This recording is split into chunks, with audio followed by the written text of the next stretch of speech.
हमारी फिक्र हमेशा देश की रही है, देश के 135 करोड़ लोगों की रही है, लेकिन ये सच है कि देश कोरोना वायरस की मार से कराह रहा है। हर दिन सबसे ज्यादा संक्रमण और मौत के मामले सामने आ रहे हैं। हालात कैसे हैं ये हम आपको हर दिन हर पल दिखा रहे हैं, क्योंकि ये हमारी सबसे बड़ी फिक्र है। देश के ज्यादातर राज्यों में कोरोना संकट चरम पर है। हर राज्य में कोरोना विकराल होता जा रहा है, जिसके चलते अस्पतालों से, श्मशानों से ऐसी तस्वीरें सामने आ रही हैं जिन्हें देखकर कलेजा कांप उठता है। लेकिन इसी बीच कुछ उम्मीद जगाने वाली खबरें भी सामने आ रही हैं। ऐसे में आप देखिए आखिर कहां है राहत और कहां हुआ है विस्फोट। देखिए ऑल इंडिया कोरोना रिपोर्ट।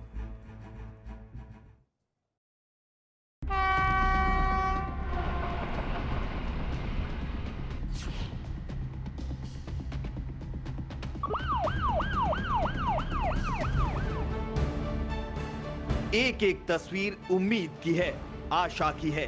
बेसुध होते हालात में ऑक्सीजन का लेवल बढ़ाती है। यकीन मानिए इन दृश्यों से देश के 135 करोड़ लोगों का हौसला बढ़ जाता है। दुनिया के सैकड़ों देश आगे आकर भारत का साथ देने का ऐलान कर रहे हैं। ऑक्सीजन और उससे जुड़े उपकरण भारत पहुंच रहे हैं और बहुत तेजी से जरूरत भर की ऑक्सीजन और दूसरे उपकरण देश के दूसरे राज्यों में भी पहुंचाई जा रही है। ऑपरेशन ऑक्सीजन के तहत दिन रात काम हो रहा है। देश के बड़े छोटे सभी शहरों से लेकर हर जिले तक प्राण वायु पहुंचाने का काम मिशन मोड में चल रहा है। लेकिन इन तस्वीरों के बीच झकझोर देने वाली सच्चाई भी सामने आ रही है। कोरोना के संक्रमण से मरीजों की ऐसी सुनामी आई है कि अस्पताल के बाहर अराजक हालात बन गए हैं। अस्पतालों के आंगन में मरीज पड़े हैं तो अस्पताल के भीतर पेशेंट्स एक एक सांस के लिए तड़प रहे हैं। परिजनों का रो रो कर बुरा हाल है। कोई अस्पताल में बेड के लिए, कोई इलाज के लिए, कोई ऑक्सीजन के लिए इधर उधर भाग रहा है। हालात बेहद ही भयावह नजर आ रहे हैं। ये तस्वीरें उत्तर प्रदेश के इटावा की हैं।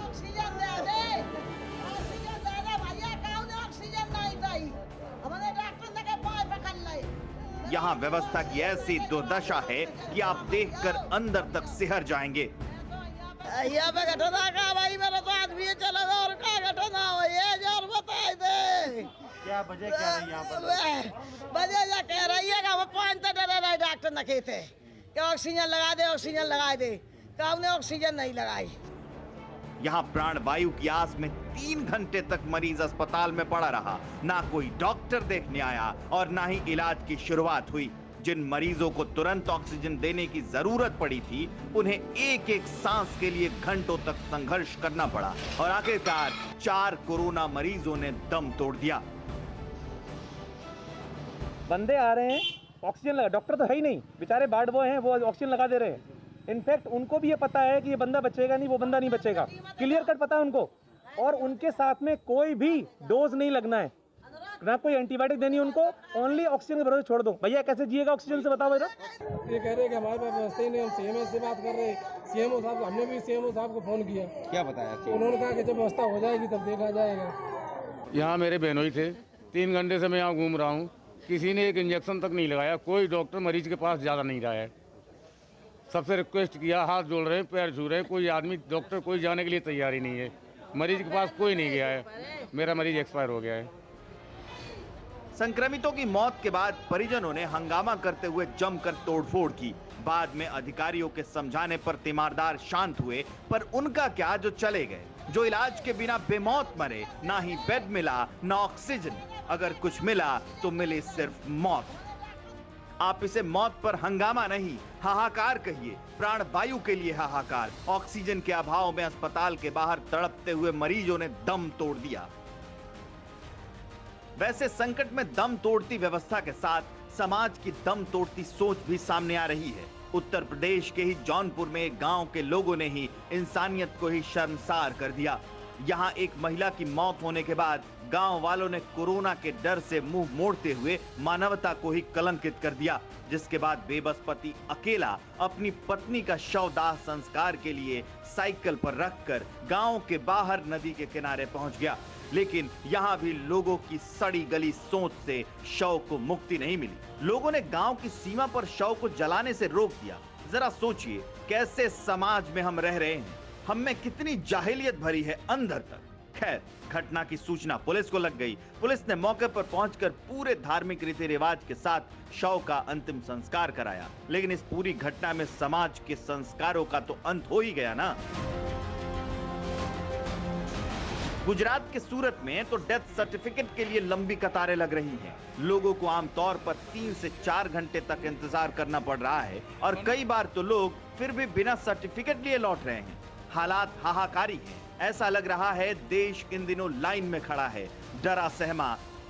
लाइलाज कोरोना की दूसरी लहर ने ऐसे हालात बना दिए हैं, बीमार हुए तो टेस्ट की लाइन, अगर रिपोर्ट पॉजिटिव आई तो हॉस्पिटल के बाहर लाइन, अगर किसी तरह बेड मिल गया तो ऑक्सीजन के लिए लाइन, तबीयत बिगड़ गई तो रेमडेसिविर के लिए लाइन और ज्यादा बिगड़ी तो वेंटिलेटर के लिए लाइन। आखिर में अगर जान नहीं बची तो अंतिम संस्कार के लिए शमशान घाट में लाइन और फिर डेथ सर्टिफिकेट के लिए लाइन। लग रहा है हर जगह जिंदा और मुर्दा लोगों का एक ही मकाम है और वो है कतार, सिर्फ कतार में होना। जयपुर के अस्पतालों में भी कोरोना मरीज भर्ती होने के लिए घंटों इंतजार कर रहे हैं। लोग कह रहे हैं ना बेड है, ना ऑक्सीजन और ना ही आईसीयू। फिर जाएं तो जाएं कहां? प्राइवेट में भी ट्राई किया तो उन्होंने भी मना कर दिया कि ना तो आईसीयू अवेलेबल है और ना बेड और ना ऑक्सीजन। जयपुर में कहीं भी बेड नहीं है सरकारी हॉस्पिटलों में। धक्के खिला रहे हैं बस, यहाँ जाओ वहाँ जाओ। यहाँ आए हैं जयपुरिया में दिखाने, ये पर्ची पकड़ा दिए, दवाई दे दिए, बोले घर जाके आराम करो। गवर्नमेंट वाला कोई एडमिट नहीं कर रहा कि मेडिसिन लो और घर जाओ, मना कर रहे हैं कि ऑक्सीजन नहीं है, बेड भी नहीं है। पिछले 24 घंटे में जयपुर के प्राइवेट अस्पतालों में ऑक्सीजन की कमी से 4 मरीजों की मौत हुई है। सिर्फ राजस्थान नहीं, यूपी के कई अस्पतालों में सांसें टकटकी पर टंगी हुई हैं। ये लखनऊ के लोग हैं जो अपनों की जिंदगी बचाने के लिए ऑक्सीजन सिलेंडर के लिए दर बदर घूम रहे हैं। ऑक्सीजन एजेंसी के बाहर लोगों की भीड़ लगी है। लोग किसी तरह अपनों को जिंदा रखने के लिए कृत्रिम सांसों को इकट्ठा करने की जुगत में लगे हैं। कोरोना महामारी का कहर लोगों पर किस कदर टूट रहा है, इसका अंदाजा शमशान घाटों में कम पड़ रही जगह से लगाया जा सकता है। गाजीपुर और सराय काले खां शमशान घाट पर लकड़ी से शवदाह करने के लिए पहले से 38 प्लेटफॉर्म है। इसके बाद भी यहां अंतिम संस्कार के लिए जगह नहीं बच रही है। ऐसे में सराय काले खां शमशान घाट के सामने पार्क में 27 और शवदाह प्लेटफॉर्म बनाए जा रहे हैं। मैं 26 तारीख के 11 बजे से यहाँ पे लगा हुआ हूँ और किसी प्रकार की कोई सुविधा सरकार की तरफ से नहीं है। आप बैठे हैं, ये क्या है पीछे? ये सर नई बन रही हैं चिताएं, क्योंकि अंदर जलाने के लिए जगह नहीं है तो इसलिए नई यहाँ पर बन रही है और कुछ वहाँ पर बनाई जा रही है। ये तो बहुत कम आती थी, अब तो भाई बहुत ही ज़्यादा लग रही है। यहाँ तो 2-2 घंटा लाइन लगानी पड़ रही है, 3-3 घंटा हो जाए यहाँ तो बैठे बैठे। दक्षिणी दिल्ली नगर निगम की ओर से शमशान घाट के पास पार्क में शवदाह की जगह तैयार की जा रही है। इनके तैयार होते ही यहाँ भी शवदाह किए जाएंगे। ये दिल्ली के एक शमशान घाट के हालात नहीं है। शहर के उत्तरी, पूर्वी, पश्चिमी और दक्षिणी सभी हिस्से में शमशान घाट के हालात खराब हैं। न्यूज़ टॉप 9 रोज सुबह 7 बजे और शाम 7 बजे सिर्फ TV9 भारतवर्ष पर।